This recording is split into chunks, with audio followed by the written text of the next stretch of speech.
terdapat 2 orang pemateri, yang mana pemateri itu dari kelas M1 yang diwakili oleh Mas Raka, dan untuk kelas M2 sendiri itu diwakili oleh saya sendiri ya, yaitu Zulkifli Said. Jadi diharapkan pada sesi mentoring kali ini teman-teman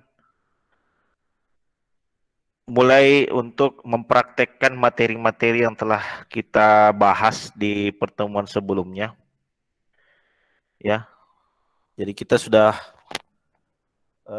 membahas beberapa perintah yang ada di dalam Linux ya. Di antaranya itu sangat banyak ya, ada perintah untuk berpindah folder, membuat grup, terus mengatur terkait hak akses dari sebuah file dan grup, terus bagaimana kita melakukan manajemen pada storage ya, media penyimpanan dan lain sebagainya ya. Ini mungkin bisa diinfokan teman-teman agar segera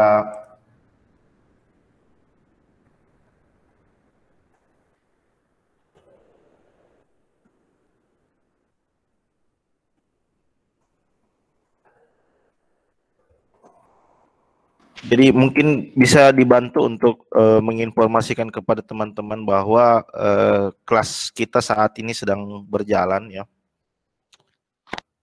Bisa diinfokan juga, dibantu di japri teman-temannya agar segera bergabung ke grup, ke Google Meet ya. Untuk konfigurasi VirtualBox-nya sudah semua ya teman-teman. Virtual mesinnya sudah selesai ya dikonfigurasi semua. Karena sudah Pak. Oke. Ada yang belum install VirtualBox?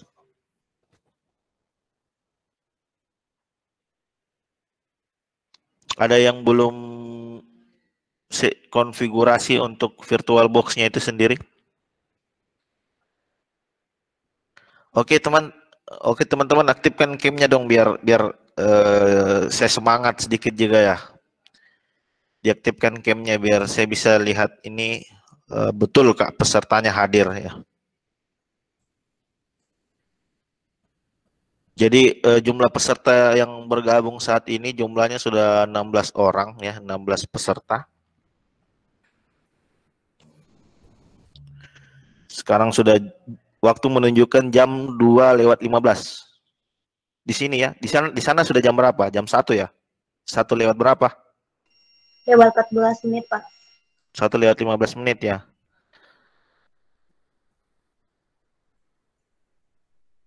Oke, jadi mungkin kita bisa langsung sesi praktek saja ya. Kita sambil menunggu teman-teman yang lain, kita langsung mulai materi. Jadi teman-teman nanti yang baru bergabung bisa langsung mengikuti materi kita ya. Jadi saya langsung share screen ya. Saya share screen. Saya screen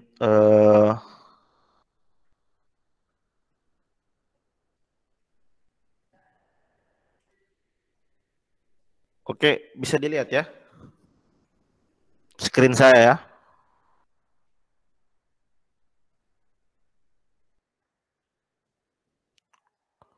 Oke, sudah ya? Sudah, Pak, sudah. Oke, screen. Jadi di sini saya sudah menginstal VirtualBox ya, bisa dilihat. Di sini saya sudah masuk sebagai user pengguna biasa di dalam VirtualBox ya. Bisa dilihat layar VirtualBox-nya ya. Bisa. Jadi di dalam terminal yang ada di Linux itu kita akan memasukkan perintah untuk melakukan operasi di dalam sistem operasi Linux. Oke ya. Oke. Nah, jadi bisa dilihat di sini ada student at vocal fossa ya. Jadi sekarang kita berada di user student. Nah, jadi sekarang saya login ke Linux sebagai user student ya. Jadi seperti yang kita ketahui pada materi sebelumnya bahwa user dalam Linux itu dibagi menjadi dua. Ada user biasa atau pengguna dari sistem dan ada super user atau yang kita bisa sebut sebagai root. Jadi root itu merupakan pengguna dengan hak akses penuh terhadap sebuah sistemnya. Beda halnya jika kita berada sebagai user biasa ya. Jadi kalau kita sebagai user berarti kita sebagai seorang pengguna ya.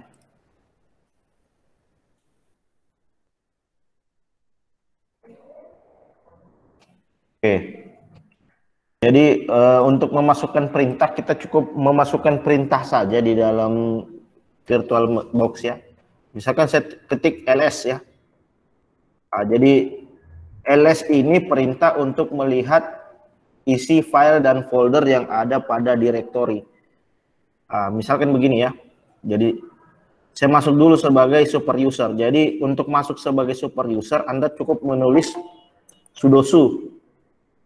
Jadi sudo su itu artinya super user do. Jadi saya masuk sebagai seorang administrator, sebagai root. Saya enter. Nah, bisa dilihat sekarang simbolnya berubah ya. Kalau simbolnya sebelumnya itu menggunakan, oke, tunggu sebentar, ada yang masuk ya. Rizky N. Tisnawira.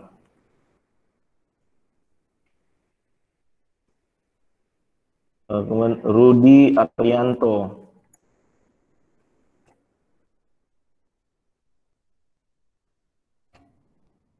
Oke ya.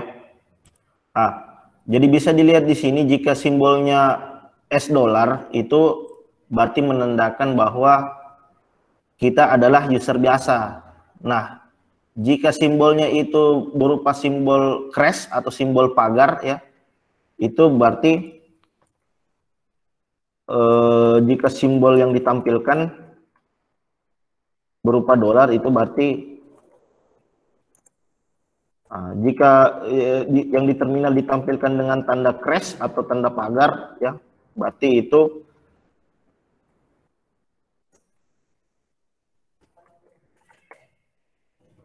jadi bisa dilihat di terminal bahwa di terminal itu kita sudah simbol crash ya.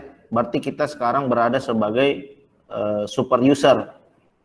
Nah, untuk melihat isi folder, atau isi file dari Linux, kita bisa menggunakan perintah ls ya, ls. Tapi karena di sini belum ada file atau folder, maka yang ditampilkan adalah kosong. Nah, misalkan jika kita buat sebuah folder, kita bisa pakai perintah mkdir ya. Mkdir ini artinya membuat directory, make directory atau make folder. Kalau kita ada folder 1. Nah, ketika saya ls, sekarang terdapat folder dengan nama folder 1.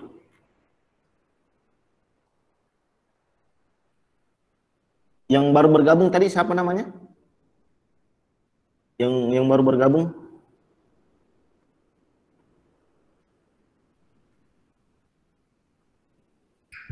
Saya. Nama? Oke, sebentar saya absen ulang ya. Jadi saya lanjut materi dulu. Ya. Jadi MK.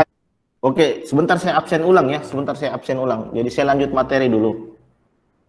Ya. Jadi mkdir itu perintah untuk membuat folder. Ketika saya buat folder lagi mkdir folder 2. Jika saya ingin melihat folder yang telah saya buat, saya bisa menggunakan perintah ls.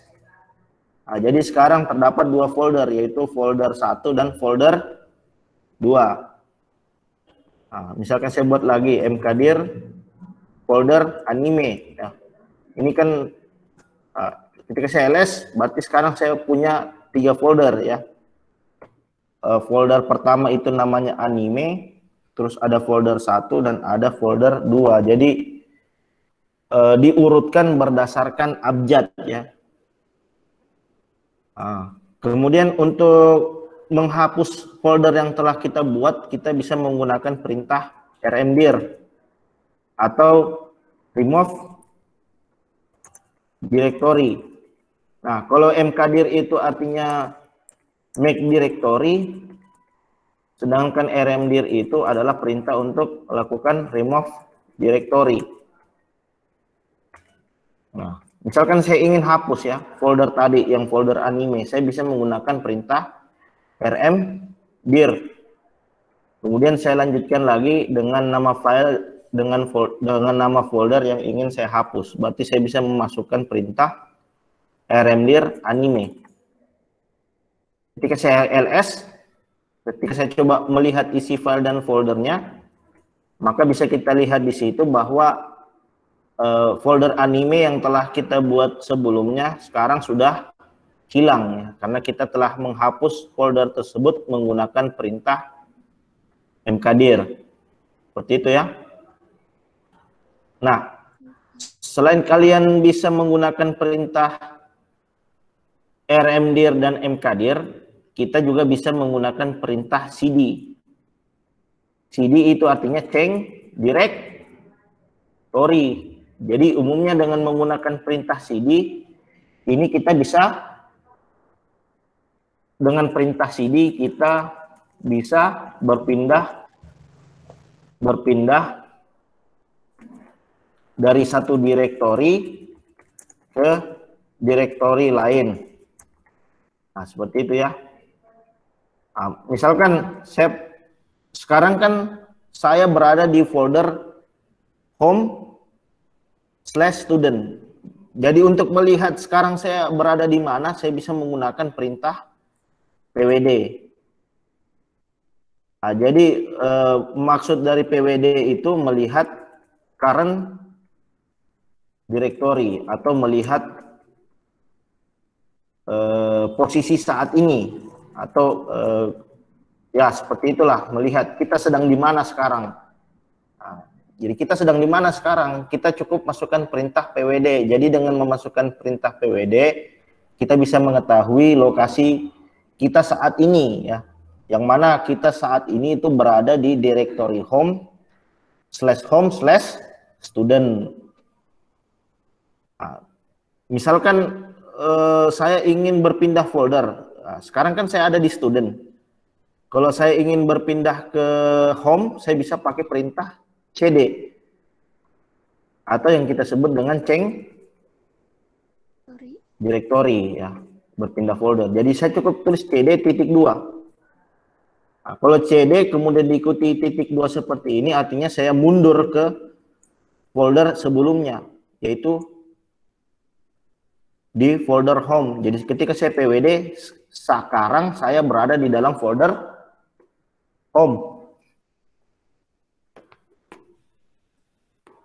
Teman-teman mungkin bisa sambil dipraktekkan juga ya.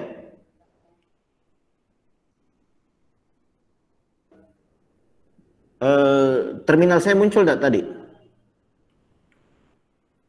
Terminal saya muncul. Muncul, Pak. Ada. Teman-teman sambil praktekkan juga. Jadi saya sambil menjelaskan, teman-teman sambil buka VirtualBox juga sambil memasukkan perintah yang saya jelaskan ya.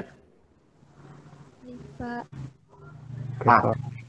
Misalkan sekarang kan saya berada di folder home. Kalau saya ingin berpindah lagi ke folder student, saya bisa lihat dulu, saya ls dulu. Folder apa yang tersedia? Di sana ada direktori instruktur dan direktori student.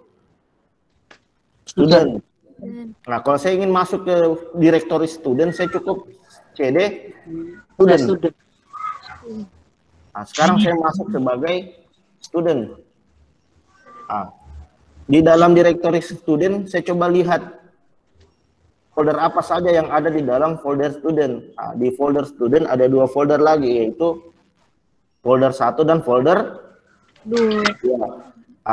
Jika saya ingin masuk ke salah satu folder, saya cukup menulis cd folder 1.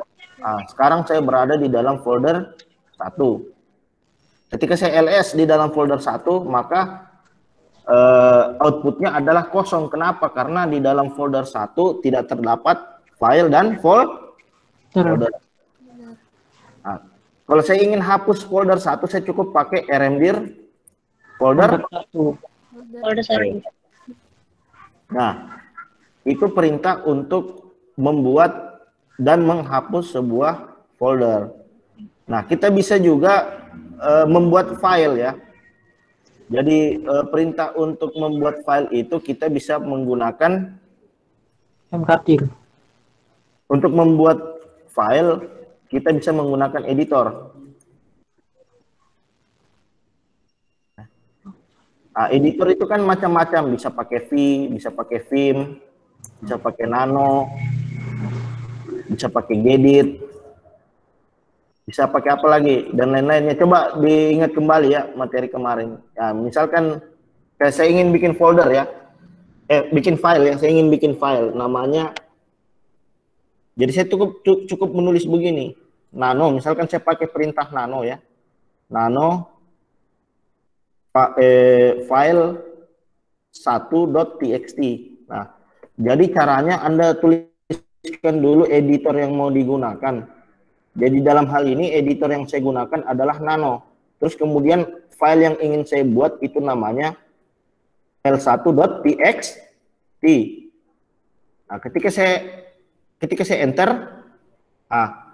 sekarang kita masuk ke dalam editor Nano. Jadi di dalam editor Nano kita bisa menuliskan sebuah teks. Jadi ada analoginya Nano itu sama seperti Notepad ya. Kalau di dalam Windows kita kenal istilah Notepad. Jadi di Notepad nanti kita bisa menuliskan sebuah teks. Ini adalah file pertama dibuat menggunakan editor Nano. Editor adalah aplikasi untuk menulis sebuah teks ya. Editor di Linux, di Windows kita kenal editor Notepad. Kalau di Linux kita bisa menggunakan Nano dan lain-lain ya. Jadi kalau teksnya panjang nanti dia akan lanjutkan ke layar berikutnya seperti itu. Nah, jika saya ingin save ya, saya ingin menyimpan teks yang telah saya buat di editor Nano, saya bisa menekan Ctrl X ya, exit. Jadi pada saat Anda exit nanti Anda diminta apakah Anda ingin menyimpan ya, apakah Anda ingin menyimpan perubahan. Jika ya, Anda tekan yes ya. Kemudian kita save dia sebagai file txt file1.txt. Ketika saya enter, berarti saya telah berhasil menuliskan dokumen tersebut pada file bernama file1.txt. Jika kita ingin melihat isi dari file txt, kita bisa menggunakan perintah cat ya. Cat diikuti dengan file yang ingin kita lihat, yaitu file1.txt. Jadi ketika saya masukkan perintah cat, terus kemudian diikuti dengan file yang ingin saya lihat, yang dalam hal ini adalah file1.txt, maka di sana akan ditampilkan output berupa sebuah teks yang kita tulis di dokumen tersebut. Kita tulis pada file tersebut. Jadi cat berfungsi untuk, jadi tadi Nano merupakan aplikasi editor untuk membuat file. Terus kemudian untuk melihat isi file, kita bisa menggunakan perintah cat.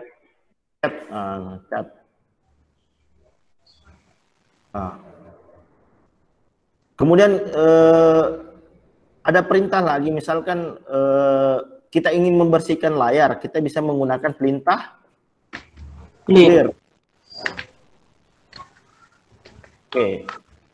Jadi sekarang kita kembali, kursornya akan kembali ke posisi awal ya. Jadi saya sambil menuliskan ya perintah-perintah yang sudah dipelajari. Ada cat, ada rmdir, ada macdir, ada nano, ada ls, ada apa lagi tadi?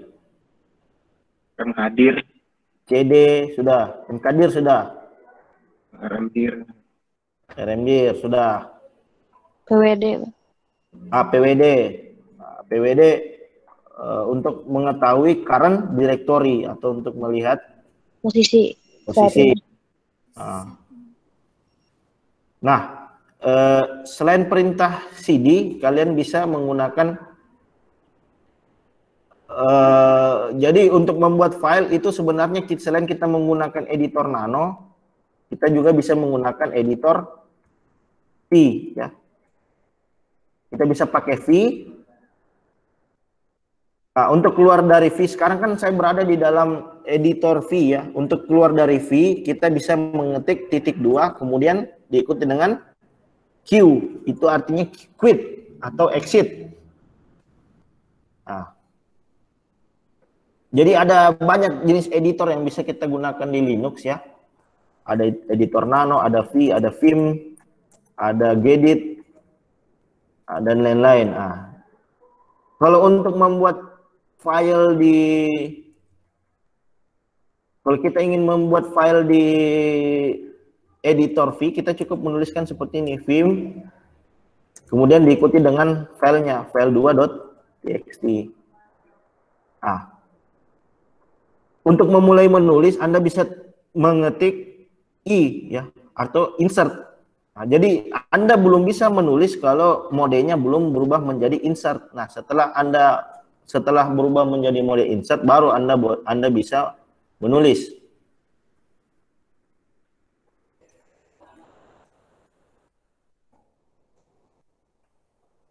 Menggunakan editor V. Nah, untuk keluarnya gimana? Untuk save-nya gimana? Anda bisa tekan *2. Anda escape dulu.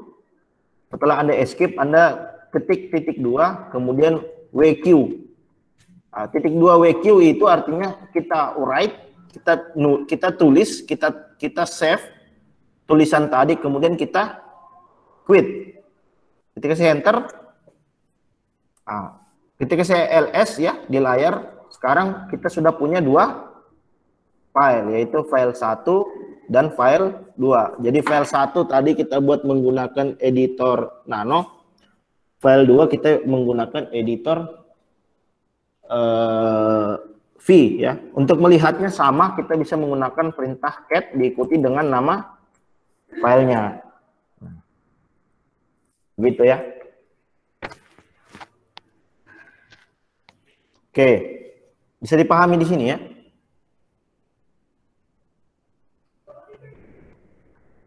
Halo Pak, mau nanya Pak. Ya. Itu dari masing-masing text editor tersendiri itu punya kelebihan kekurangannya nggak? Perbedaannya gitu antara Pico, Nano, VI. Kelebihan dan kekurangan kayak sepertinya ada ya, kelebihan dan kekurangannya itu sebenarnya tergantung kenyamanan. Tapi kalau kita berbicara editor itu secara garis besar itu memiliki fungsi yang sama. Namun dalam hal ini ada user, ada pengguna yang lebih prefer ke editor-editor tertentu. Misalkan saya lebih nyaman pakai editor V ya. Ada teman lagi mungkin dia lebih lebih prefer ke editor nano dan lain sebagainya ya. Jadi secara garis besar fungsi dari editor itu sama. Ini hanya permasalahan kenyamanan saja sih sebenarnya. Kita lebih nyaman menggunakan editor yang mana. Seperti itu ya. Oke. Sekarang saya jelaskan struktur dari sistemnya Linux ya. Jadi selain kita bisa menggunakan cd *2 ya, kita bisa menggunakan cd slash. Nah, cd slash. Ketika kita menuliskan cd slash, berarti kita berpindah ke root directory. Nah, ketika kita ls, berarti kita sekarang berada di dalam root directory. Nah, jadi direktori tertinggi dari Linux itu adalah berada di direktori root. Jadi di root itu nanti terdapat banyak direktori. Nah, jadi di dalam root directory itu nanti memuat direktori berdasarkan fungsi-fungsi tertentu ya. Nah, jadi kalau saya PWD, berarti saya berada di root directory, berarti direktori tertinggi dari suatu sistem Linux.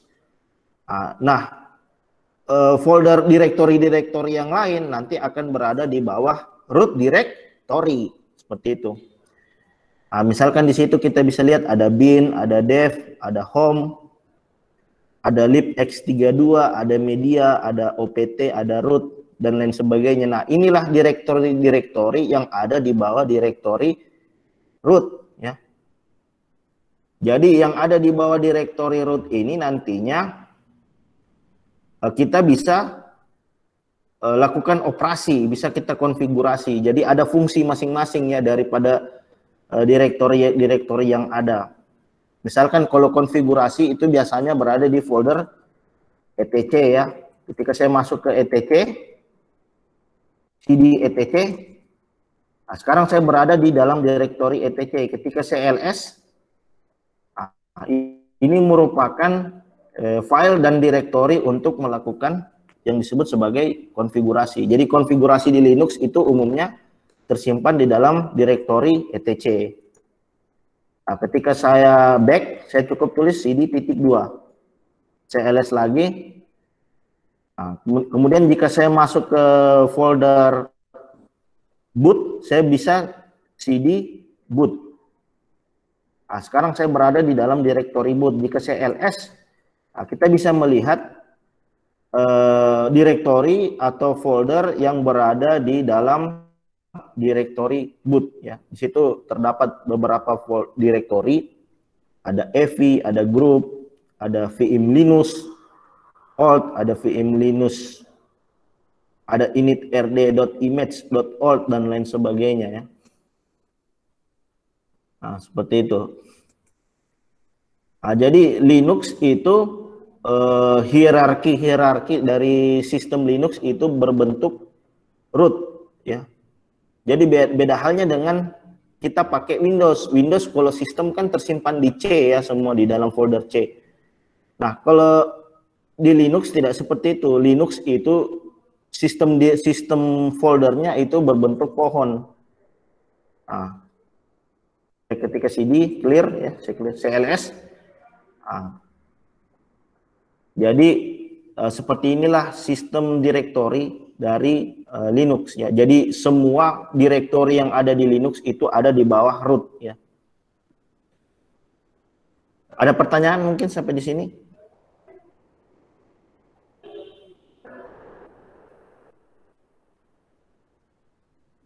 Oke, saya kembali lagi ya ke home ya. Jadi nanti saya coba jelaskan ini lagi ya. Saya akan ulangi menjelaskan secara detail masing-masing direktori yang ada di dalam Linux ya. Jadi kita fokus dulu belajar perintah ya. Saya kembali lagi ke home, saya kembali lagi ke student ya. Nah, jadi untuk melihat perintah yang ada di Linux kan kalian bisa mengetikkan help ya.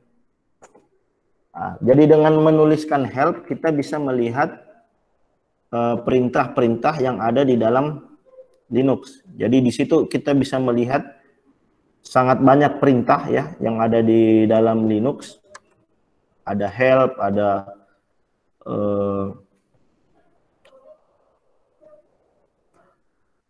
help. Nah, jadi ini kurang besar layarnya ya, sebentar. Coba saya rubah. Oke.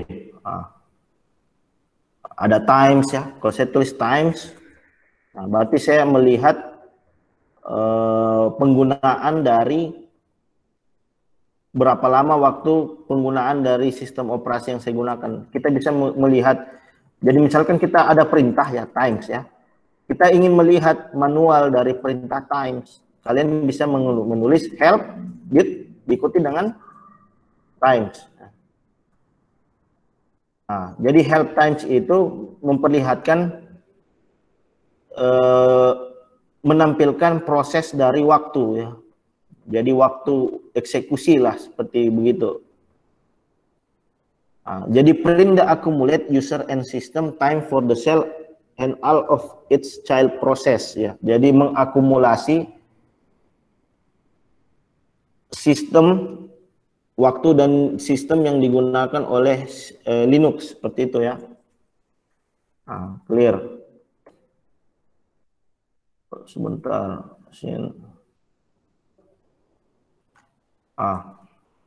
Selain perintah itu kita bisa menggunakan if config. If config belum terinstall lah. Nah, jika kalian memasukkan perintah, coba ip config. IP config. Sorry. Jadi jika kalian memasukkan perintah dan perintah itu tidak dikenali ya. Misalkan begini, if config. Jika perintah if config ini tidak menghasilkan sebuah output, berarti bisa kita simpulkan bahwa perintah tersebut itu belum terinstall. Di sini ada perintah, ada output, bahwa perintah if config itu tidak ditemukan. Nah, jika perintah itu tidak ditemukan, kita bisa menginstal perintah tersebut dengan memasukkan perintah apt install nettools ya. Jadi kita bisa memasukkan jika ada program atau perintah yang ingin kita install di dalam Linux, kita bisa menggunakan perintah apt install nettools misalkan ya. Jadi dengan menggunakan perintah ini berarti kita akan melakukan instalasi pada kita akan menginstal program nettools ini di dalam sistem operasi Linux yang kita gunakan. Ketika saya enter, oke, jadi dia akan melakukan request ya ke internet ya. Jadi ini proses installnya dilakukan secara online ya. Dengan catatan sistem operasi Linux yang Anda gunakan itu terhubung ke internet ya.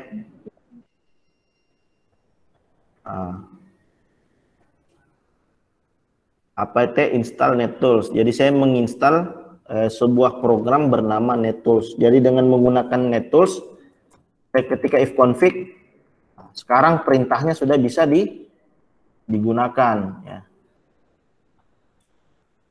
Perintah if config sekarang sudah bisa digunakan. Tapi saya tidak bisa scroll ya, saya tidak bisa lihat if config. Jadi if config ini perintah untuk mengetahui alamat IP ya. apt get install ya. nettools. Jadi if config adalah perintah untuk mengetahui alamat IP dari komputer yang digunakan.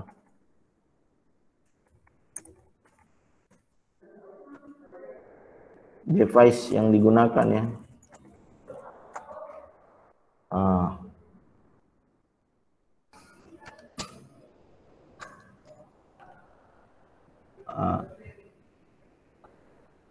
Perintah apa lagi? Misalkan, kita belum belajar ini perintah if config kan kita belum bahas di ini ya, di dalam ini ya di materi kita sebelumnya kan kita belum membahas tentang perintah ini ya, perintah if config. Yang jelas Anda pahami dulu bahwa perintah if config itu berfungsi untuk mengetahui alamat IP yang kita gunakan di komputer kita atau di device kita. Saya clear. Nah, selain beberapa perintah tadi, kita mengenal juga perintah untuk misalkan CLS tadi ya. Ini kan ada beberapa file ya. Kita belum membahas perintah untuk menghapus file. Jadi untuk menghapus file kita bisa menggunakan perintah rm. Ya. Jadi beda antara rmdir dan rm, beda. Nah, kalau rmdir itu artinya remove directory. Sedangkan perintah rm itu kita gunakan untuk menghapus suatu file. Misalkan kalian pakai rmdir untuk hapus file.txt, ya nggak bakalan bisa ya, karena penggunaannya tidak sesuai. Rmdir itu merupakan perintah untuk menghapus direktori. Sedangkan untuk menghapus sebuah file kita bisa menggunakan rm. Kemudian saya masukkan file1.txt. Ini artinya saya menghapus file1.txt. Kalau CLS file1.txt sekarang sudah tidak ada ya. Misalkan kalau saya ingin copy filenya, kalau kita melakukan copy kita bisa menggunakan perintah cp ya. Cp diikuti dengan filenya. Misalkan saya ingin copy file 2 ya, .txt. Kemudian setelah Anda masukkan perintahnya, diikuti dengan nama file yang ingin Anda copy, kemudian diikuti dengan foldernya. Saya ingin pindahkan kemana? Saya ingin pindahkan ke dalam folder.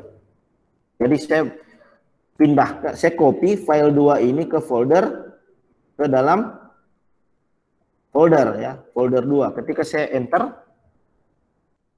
ls ya, ls. Berarti saya masuk dulu ke folder 2, kemudian saya ls. Bisa dilihat di sini bahwa file 2 telah berhasil kita salin ke dalam folder 2. Seperti itu ya, ls.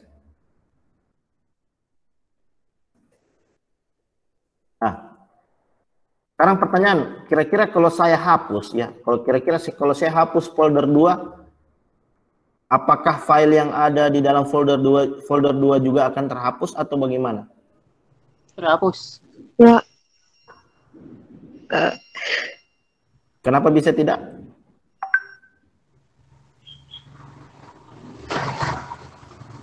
Coba saya hapus rmdir folder 2 ya.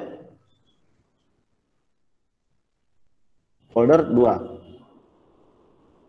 Jadi filet kita tidak bisa menghapus folder 2. Kenapa kita tidak bisa menghapus folder 2? Karena di dalam folder 2 itu ada suatu file. Jadi directory not empty, directory tidak kosong. Dalam hal ini directory folder 2 itu terdapat sebuah file. Jadi security di dalam Linux itu seperti itu. Anda tidak bisa menghapus sebuah folder jika folder tersebut itu masih terdapat suatu file. Ini masalah security ya sebenarnya. Ini tujuannya untuk security. Misalkan kita menghapus suatu folder, itu nanti akan ada konfirmasi terlebih dahulu. Apakah Anda yakin menghapus gagal karena di dalam folder tersebut itu masih terdapat file. Sehingga di sini kita bisa memastikan dulu isi foldernya. Jika memang file itu tidak penting, kita bisa hapus. Kita pakai file 2.txt. Nah, setelah foldernya kosong, baru kita bisa menghapus folder tersebut. Oke ya. Pak, mau nanya. Ya. Nah itu kalau di Windows tuh kalau misalkan kita ngehapus directory, folder atau file tuh kan ada di resiko gitu. Nah kalau misalkan di Linux ada nggak? Apa itu? Apa yang ada di dalam Windows? Misalkan directory yang udah dihapus itu apakah masih tersimpan di OS tersebut atau emang udah langsung hapus permanen ya? Nah, itulah harus kehati-hatian di dalam menggunakan Linux ya, karena ketika kita telah menghapus suatu file di Linux ya sulit untuk direstore ya. Berarti kemungkinan besar masih bisa gitu. Tapi kemungkinan masih bisa di restore ya. Jadi bisa dengan menggunakan program tambahan misalkan ya, tapi secara default ketika kita menghapus sebuah file atau folder di Linux, kita tidak bisa mengembalikan folder atau file tersebut. Jika kita ingin kembalikan, mungkin kita bisa menambahkan aplikasi tambahan ya. Jadi ada aplikasi tambahan, ada perintah komen yang bisa kita install ke dalam Linux untuk melakukan restore terhadap file yang telah kita hapus. Seperti itu ya.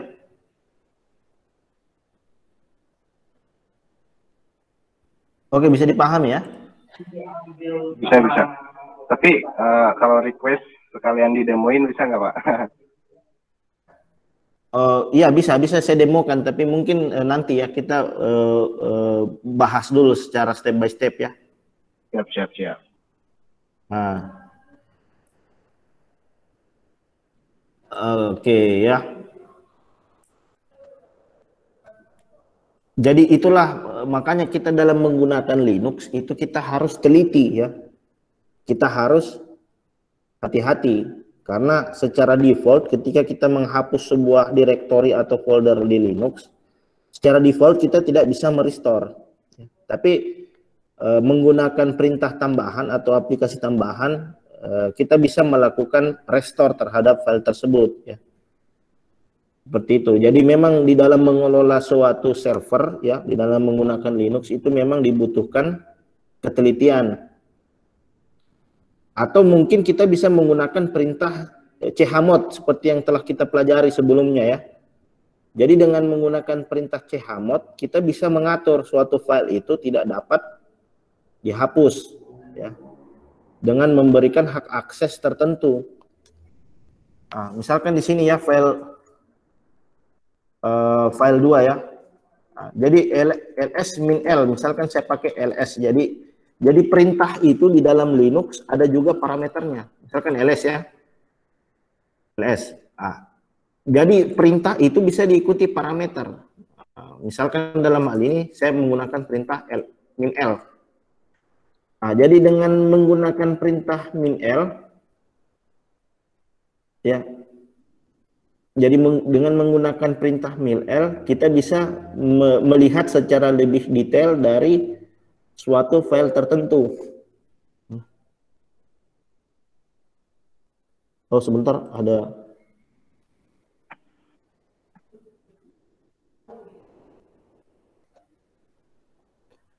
tanggal 20 Februari pukul 1 ya. Ini ada informasi dari grup ini, mungkin bisa dibaca ya. Oke, kita lanjutkan materi. Nanti kita lanjut untuk itu bahas itu ya, ada pemberitahuan di grup. Kita lanjutkan materi dulu.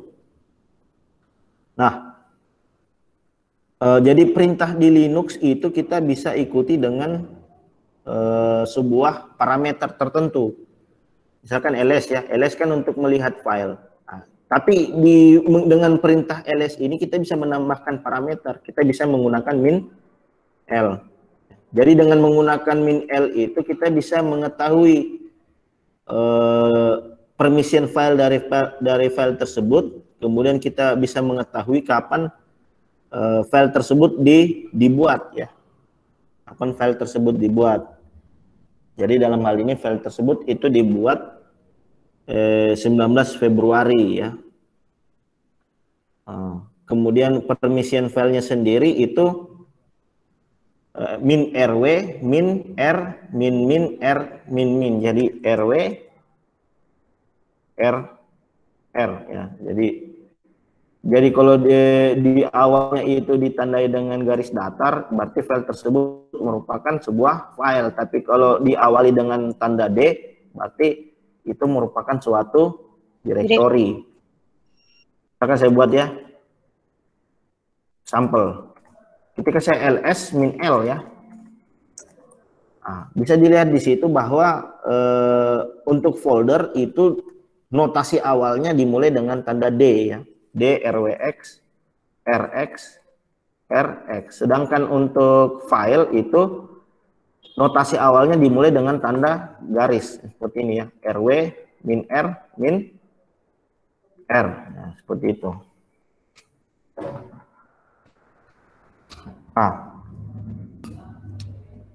Terus kemudian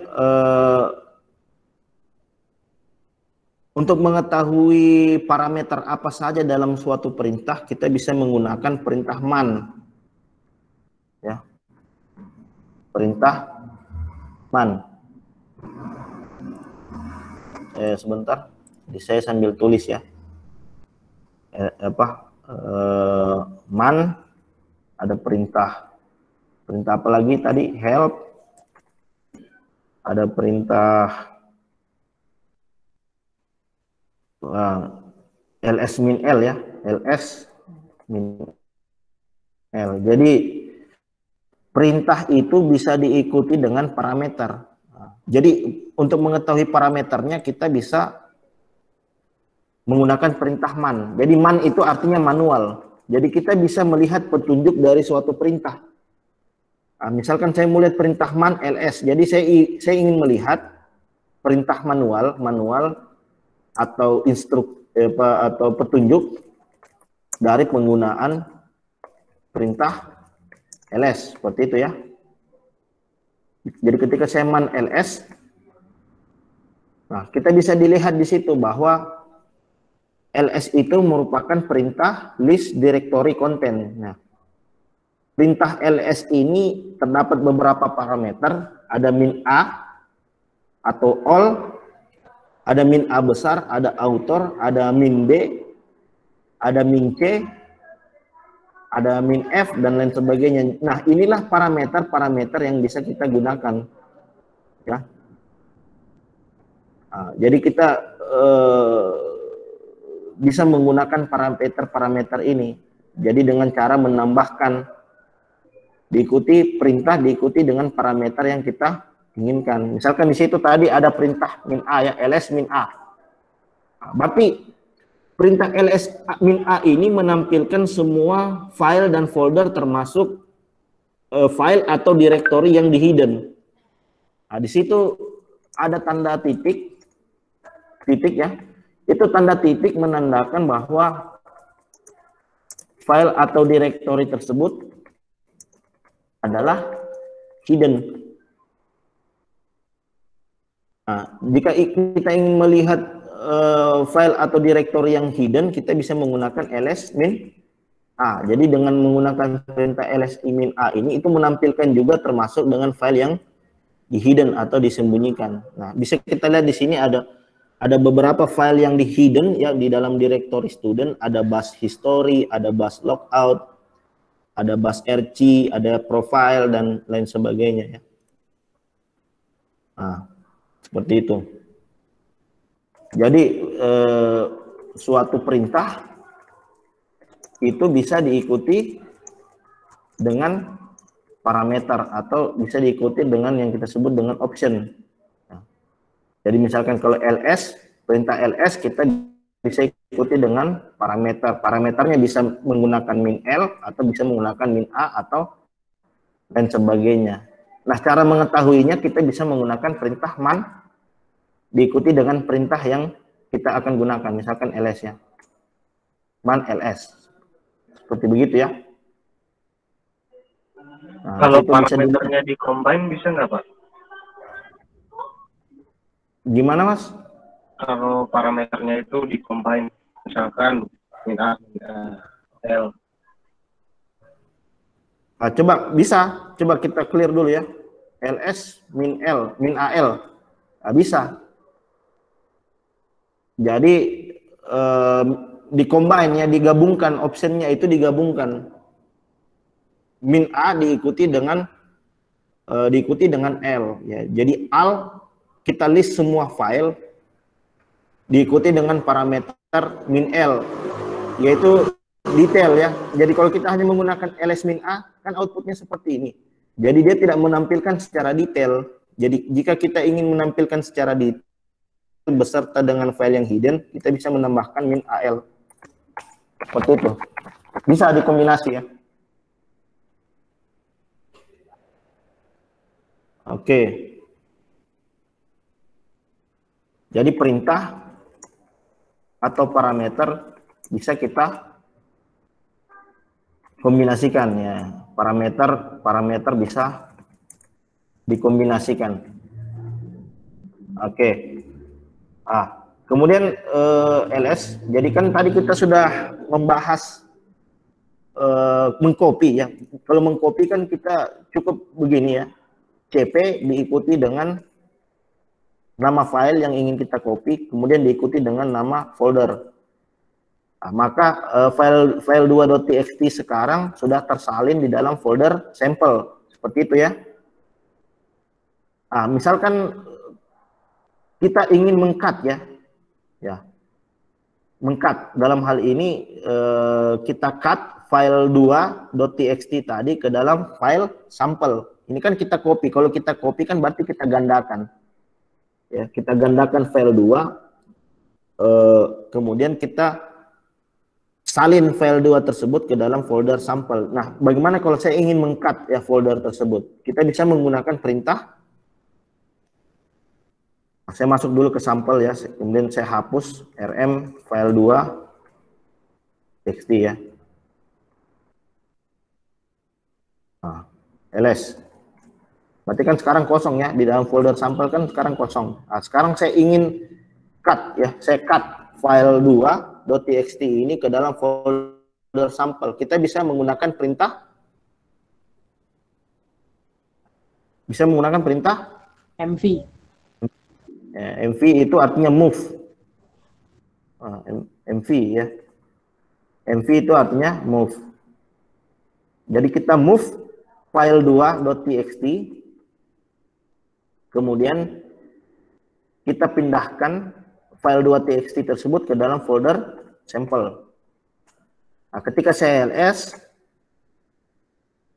berarti file 2 sekarang sudah berpindah ke dalam folder sampel. Jadi file 2 sekarang sudah hilang dari direktori student. File 2 sekarang sudah hilang. File tersebut sekarang sudah berpindah di dalam folder sampel. Jadi kalau saya melihat ls, kita bisa lihat bahwa file 2.txt sekarang berpindah direktori ke direktori sampel.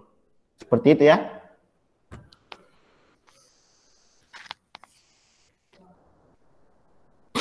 Bisa dipahami ya? Nah, sekarang pertanyaan Bisa, Pak. ls ya.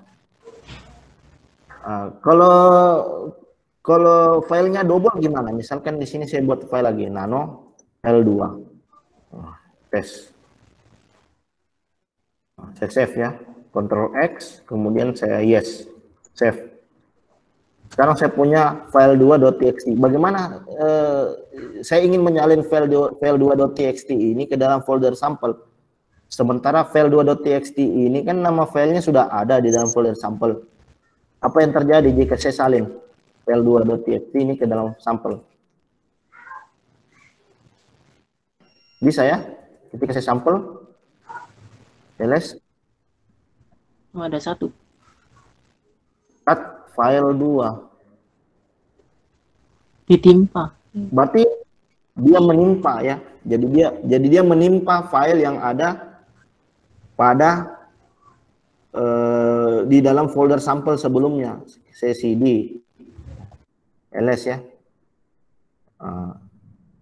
Move. Kalau saya move file 2.txt, kemudian saya ikuti dengan sampel ls. Berarti file yang ada di sebelumnya, file yang ada di direktori sebelumnya sekarang sudah ditimpa ya. Ketika saya cat file 2, bisa kita lihat di sini bahwa kita sudah menimpa file yang ada di folder file sebelumnya yang ada di dalam folder sampel, kita timpa dengan file 2.txt yang baru. Seperti itu ya.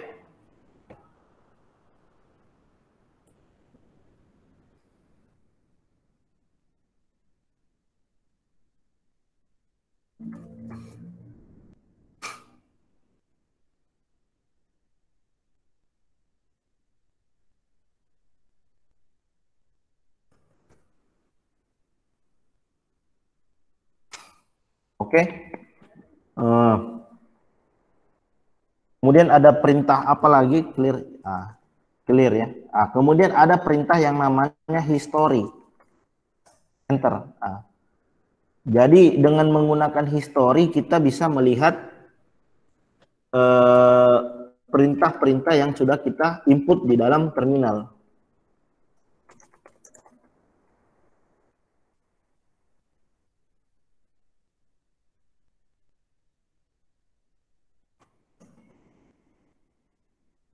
Seperti itu ya.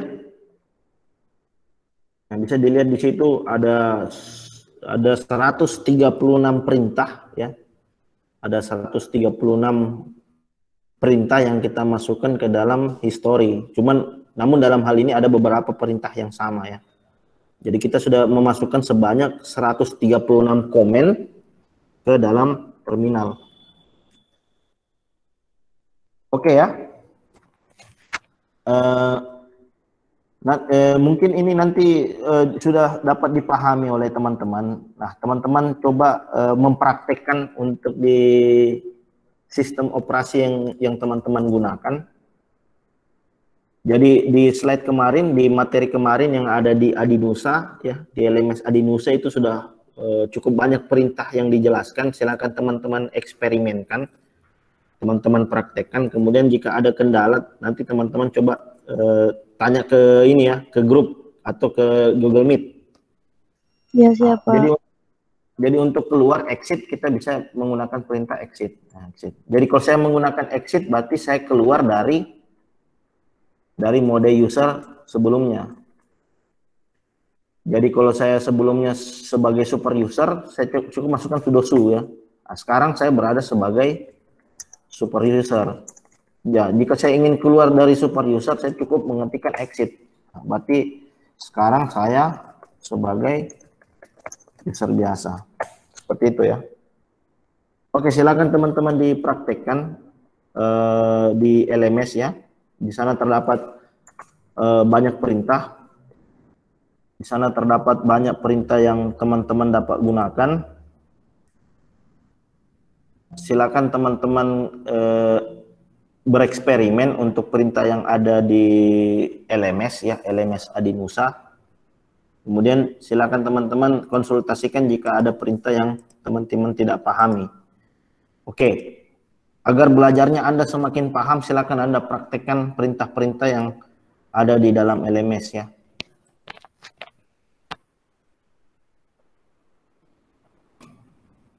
Atau bisa share screen. Teman-teman share screen. Jadi siapa yang mau coba untuk eksperimen? Saya jadikan ini. Oke ya, teman-teman silakan coba sambil dibuka LMS Adinusa sambil dieksperimenkan perintahnya itu.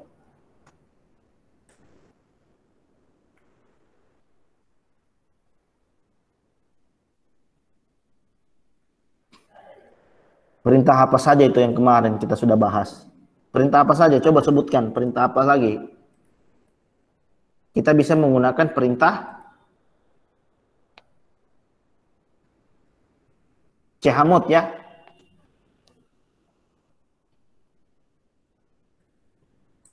Bukan yang di quiz, bukan yang di quiz. Coba cari yang di setiap materi itu, di setiap materi kita itu kan ada perintah yang disampaikan di sana.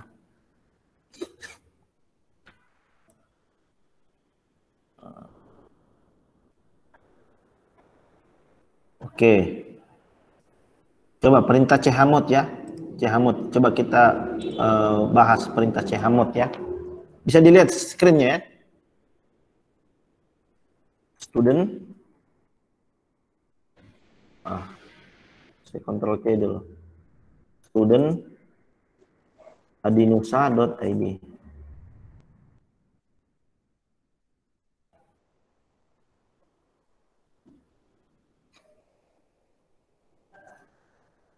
ls ya, ls. Nah, sekarang saya misalkan saya buat file ya, mkdir s ya, kemudian saya lihat permission file dari folder test tersebut, ls min l, ls min l. Jadi bisa kita lihat bahwa directory test ini itu memiliki hak akses RWX untuk usernya sendiri, RWX, RX ya. Jadi folder test itu dia memiliki directory DRWX, RX. Ini artinya apa kalau begini? Penjelasan materi kemarin gimana? Kalau seperti ini. Ini artinya apa ini?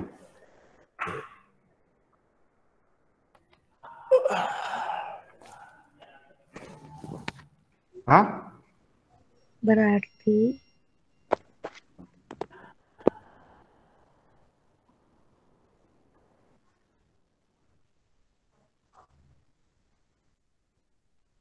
ini artinya Berupa directory, root sama grup bisa bebas. user sama grup bisa bebas. Ya. Terus kalau order bisa? Order execute. iya, skip doang, Pak. Order tidak bisa apa? Tidak bisa read. Read Bisa. sama Nggak write. bisa write. Nggak bisa bisa baca nulis. sama tulis. Tidak bisa write. Ya, Pak, sama read, Pak. Nah, sekarang kalau saya masuk sebagai super user, kemudian saya ls min l, sama ya, di dalam tes juga, folder tes juga sama, permission filenya enggak berbeda ya. Nah, misalkan kita rubah agar order bisa write, berarti saya menggunakan perintah chmod apa kemarin?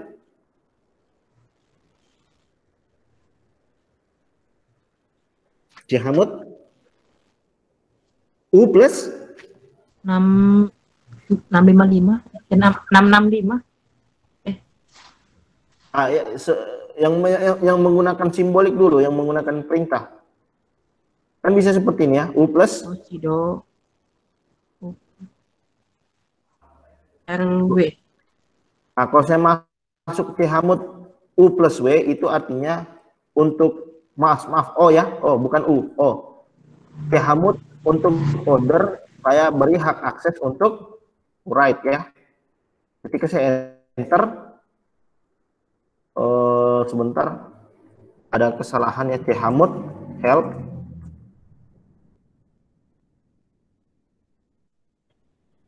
Chmod kita pakai chmod U order ya, Ugo ya, Ugo kan artinya user, group, dan order. RWX coba sebentar, chmod min R ya, coba min R. Plus pakai chmod ya. Oke, sebentar, ini ada kesalahan. Kalau coba kita pakai angka dulu, chmod agar ordernya bisa nulis gimana? Berarti chmod 775 diikuti dengan filenya kan? File dot apa tadi namanya? ls dulu. Tes ya, chmod 777. Oh iya, tadi tidak bisa pakai Ugo ya, kenapa? Karena kan directory ya, sorry. Jadi chmod 775 diikuti dengan nama foldernya ya. Ketika saya ls min l ya. Nah, ini masih sama, ini tidak berubah. Berarti agar si ordernya bisa write, kita rubah chmod jadi 777. Jika saya enter tes ls min l, nah, bisa kita lihat di sini bahwa hak aksesnya sekarang user, order, dan group sudah bisa melakukan read, write, dan execute ya. Nah, kalau saya chmod 666 diikuti dengan nama foldernya tes, apa yang terjadi?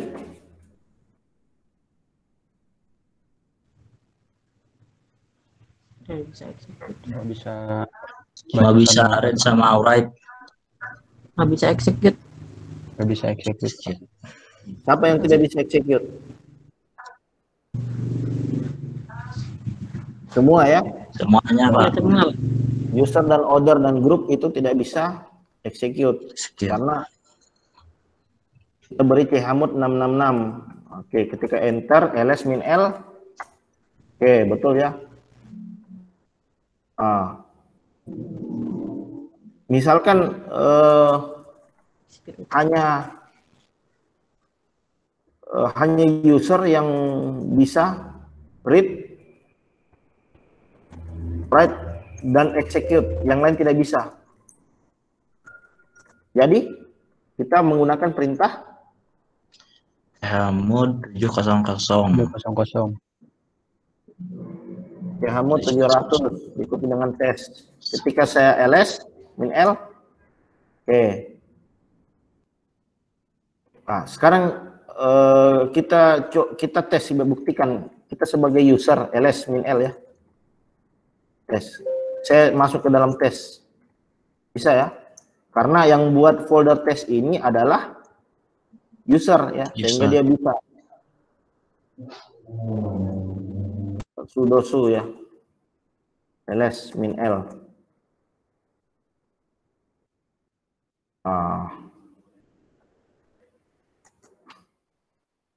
Kalau saya ingin ganti chown ya. Kemarin ada perintah chown ya. Chown student, saya ganti hak kepemilikan. Ini kan bisa dilihat di sini kan, yang memiliki folder tes ini kan seorang student ya. Nah, kalau saya ganti hak kepemilikan dari student, saya beri hak kepemilikannya itu ke root. Berarti saya ganti chown, terus diikuti titik 2. root titik 2, atau student dulu baru root, atau root dulu baru student? Student dulu baru root. Student, kemudian titik 2 root ya, diikuti dengan nama folder test. Chown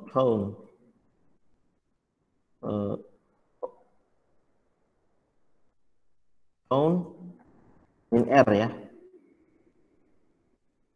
Chown min r, coba student root test.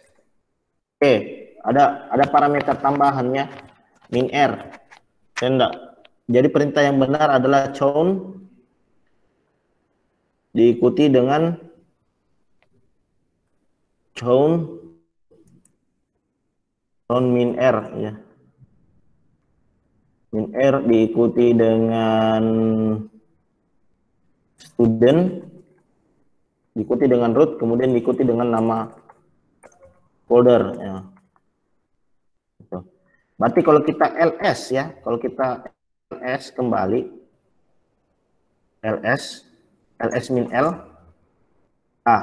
bisa dilihat di situ bahwa hak kepemilikan student ya sebelumnya sekarang sudah berpindah ke root. Jadi yang sebelumnya itu student itu adalah hak kepemilikan sebelumnya. Kemudian baris berikutnya root itu merupakan hak kepemilikan saat ini, yaitu root. Jadi root itu sudah memiliki file test. Nah, kalau kita exit, saya coba masuk ke tes ls, bisa ya. Coba saya hapus ya, saya hapus rmdir test, bisa enggak? Oh, bisa ya.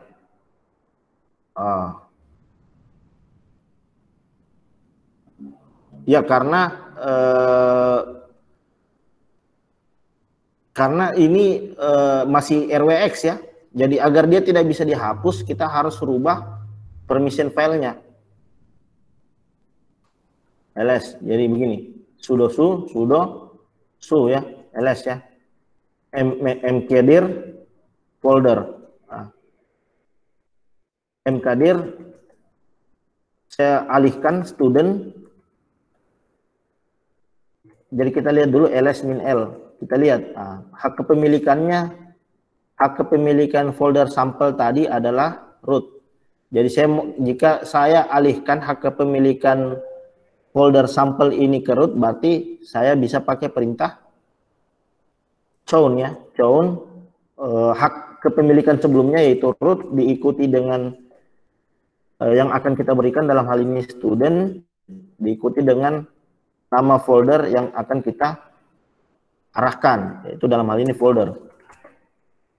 Ketika saya ls-l, yang tadinya root ya sekarang sudah berpindah kepada student. Begitu juga kalau saya alihkan lagi dari root ke student, saya bisa pakai root student, saya alihkan lagi student ke root.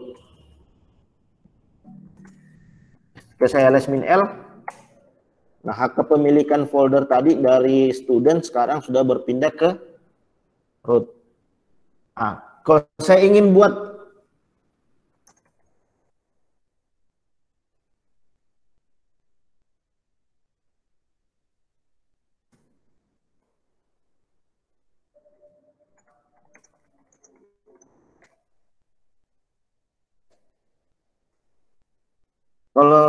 buat directory folder tidak bisa dihapus oleh user, berarti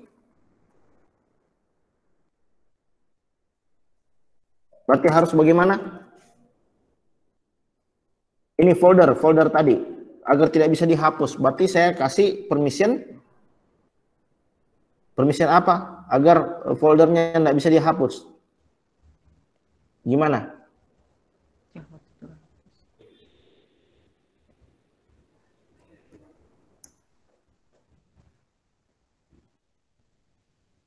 Kiamat 700.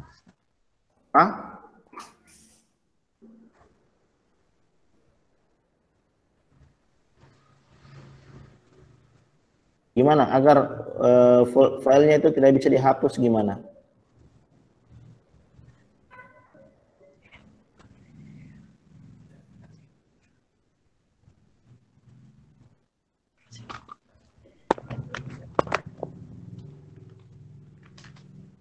Ada yang tahu? Ini kan ada folder ya, ada directory nama folder. Saya ingin set agar folder ini itu tidak dapat dihapus oleh user. Jadi ketika saya masuk sebagai user biasa, saya hanya bisa melihat folder, tapi tidak bisa menghapus. Caranya gimana? Ada yang tahu?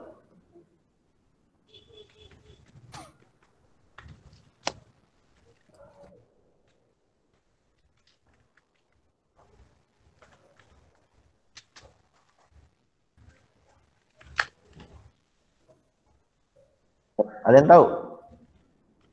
Silakan bereksperimen coba.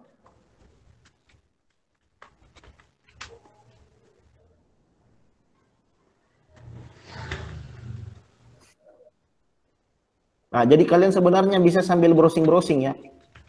Silakan cari-cari referensi sambil baca-baca di internet, perintah-perintah. Jadi banyak sekali perintah itu yang bisa kita eksperimenkan di Linux ya.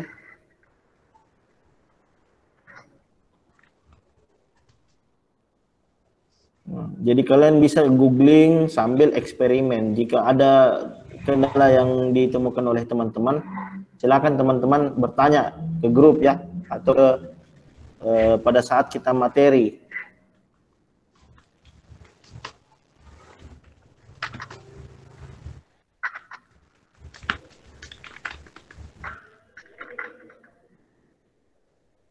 Oke ya. Ini saya jadikan tugas. Silakan teman-teman. Tugas. Agar teman-teman ada kegiatan ya. Saya kasih tugas. Carilah perintah agar suatu direktori itu tidak dapat dihapus oleh user. Ya, silakan. Tugas. Silakan Anda bereksperimen ya. Bagaimana memberi hak akses suatu folder agar tidak dapat tidak dapat dihapus oleh pengguna, seperti begitu ya.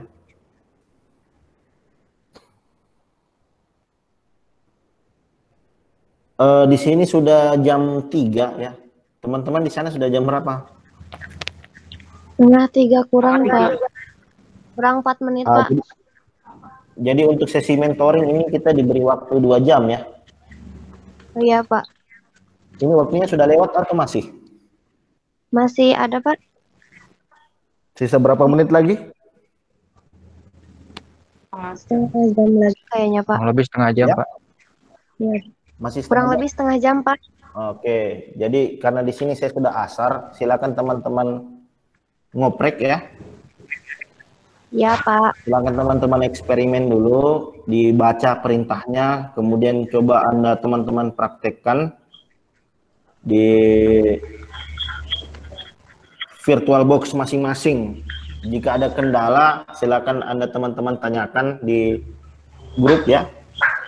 Silakan Anda tanya di Google Meet. Nah, sebelum dari grup ditanya dulu di Google Meet ya. Jadi mungkin silakan teman-teman eksperimen, saya salat dulu. Jika ada kesulitan yang Anda temui pada saat praktek, silakan Anda tulis di kolom komentar ya, di chatting. Karena sesi mentoring ini mungkin nanti akan saya buat lagi kelanjutannya ya. Jadi akan banyak materi perintah-perintah di Linux itu nanti yang mungkin saya akan buatkan video.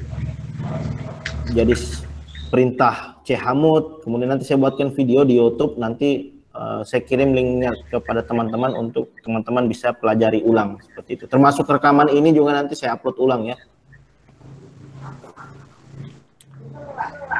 Oke, mungkin ada yang bisa saya jadikan moderator dulu untuk sementara. Siapa? Roni bisa ya?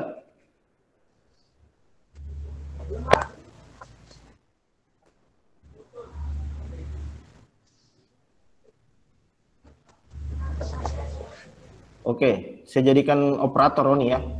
Roni silakan share screen ke teman-teman, perlihatkan terminal. Pak, ini Pak di kamera Pak. Iya, bisa share screen nggak? Nggak bisa Pak, ini di HP sayanya Pak. Oh di HP ya, kirain di laptop. Ya sudah, nggak apa-apa kalau begitu silakan praktek masing-masing.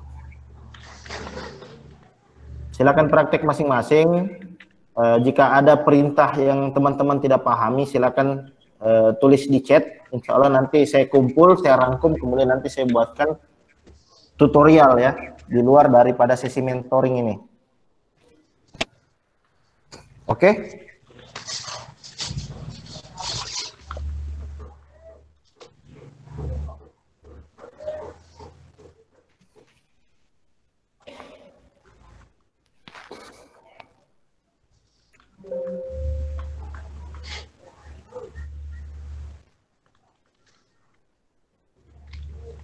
Setelah ini di grup Telegram ada pemberitahuan bahwa kita akan laksanakan Linux Plus Review ya.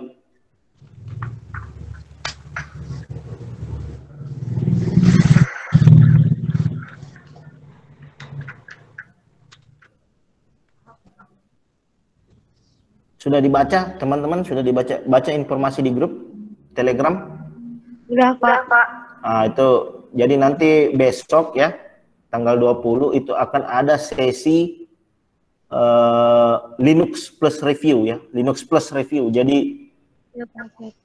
Jadi ada kuis yang bisa dijawab oleh teman-teman peserta. Jadi jika peserta bisa mendapatkan nilai yang sesuai dengan kriteria, teman-teman bisa langsung melanjutkan ke materi Security Plus.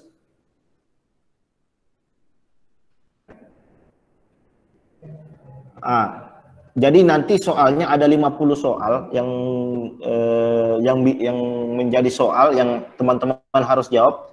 Jika teman-teman itu bisa menjawab soalnya dengan sempurna ya, dengan skor yang memenuhi syarat, nanti teman-teman itu bisa langsung masuk ke materi Security Plus. Iya, Pak. Nah, Jadi dari jadwal itu, iya. Jadi jadwal itu jam 1:30.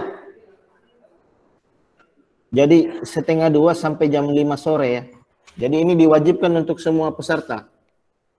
Soalnya pakai bahasa Inggris, Pak. Iya, pakai bahasa Inggris. Aduh, siap Pak. Ya, enggak apa-apa. Maksudnya tes aja. Kalau memang belum memenuhi kan enggak apa-apa, kan masih di Linux Plus. Ini bagi yang sudah menguasai Linux Plus, boleh ikut tes, dan jika memang memenuhi standar kriteria, maka bisa langsung lanjut ke Security Plus. Tapi jika belum memenuhi syarat, berarti Anda harus lewat materi Linux Plus dulu. Jadi tidak masalah sih. Seandainya memang ada teman yang sudah memiliki kemampuan di Linux, ya bisa langsung lanjut ke Security Plus. Seperti itu ya. Tapi harus memenuhi standar kriteria yang telah ditentukan ya. Oke, mungkin sekalian saya tutup saja karena ini sudah tinggal beberapa menit ya. Jadi terima kasih banyak kepada teman-teman ya yang telah hadir di sesi mentoring kali ini. Insya Allah besok kita lanjutkan materi. Kemudian nanti akan diikuti dengan sesi Linux Plus Review ya. Jadi diharapkan ada beberapa teman yang bisa lulus ke tahap Linux Plus Review. Nanti Anda akan bisa melanjutkan pada sesi Security Plus ya. Oke, saya tutup materi kita hari ini ya. Terima kasih banyak telah hadir. Wabillahi taufiq wal hidayah. Assalamualaikum warahmatullahi wabarakatuh. Waalaikumsalam warahmatullahi wabarakatuh. Waalaikumsalam warahmatullahi wabarakatuh.